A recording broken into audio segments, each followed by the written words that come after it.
If you're an online seller, affiliate marketer, or mahilig ka lang talaga magbenta ng kung ano-ano, pero you're not making that much sales sa iyong negosyo, then this video is for you. Pwede din pala to doon sa mga mahilig mag-shopping, pero this time gusto na nilang pagkakitaan yung pagiging kanilang shopping expert. Hi, Mary here. Everyday nagpo-post ako ng bagong video sa pwede nyo sundan na some sort of roadmap kung gusto nyo na maging freelancer, virtual assistant, or gusto nyo na mag-work from home gamit ang computer at internet. This is a public service announcement. This is the last and final call. Again, last and final call na po tayo. The form will close today for the Zero to Ecom Virtual Assistant class. This is our class na 4 na sessions, 4 na mentors ang makikilala ninyo. Well, this time, nakapahinga si Yoki. So, 3 lang. Ako yung magtuturo ng e-commerce and ako rin yung magtuturo for SMM.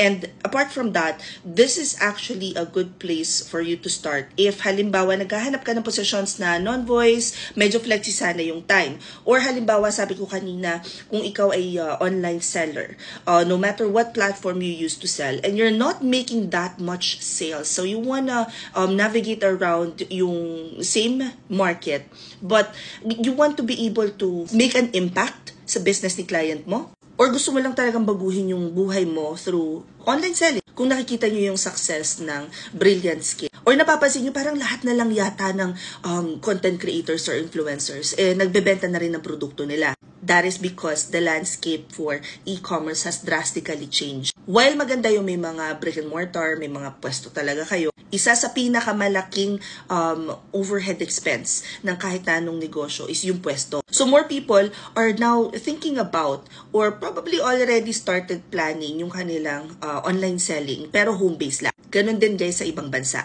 At ang daming online seller ngayon na nangangailangan ng tulong sa fulfillment, paghahanap ng produkto, pagmamarket ng produkto, or overall customer support. So if you understand the concept of supply and demand, while many people are already transitioning to freelancing, not many people realize na bukod pala sa pag-freelancing, pwede ko rin palang gawin tong sariling negosyo, pang sariling negosyo. Kaya nung sinimulan namin tong class na to, nagulat kami kasi more people are interested in building their own business over learning how to offer this service as a freelancer. Anyway, if you guys want to join, click nyo lang to link sa bio ko. At pag hindi gumana yan, copy and paste nyo lang sa browser. Pagkatapos, you will then be taken to this page. Hanapin nyo lang dito sa may bandang gitna, open classes ang nakasulat.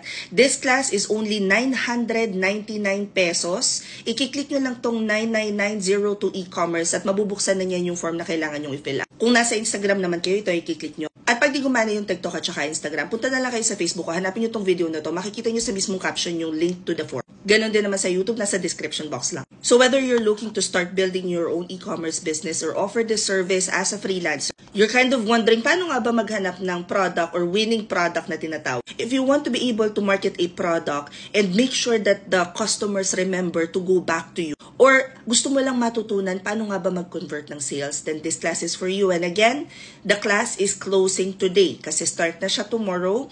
4 classes, 4 mentors, 4 hours each class at 999 pesos lang siya.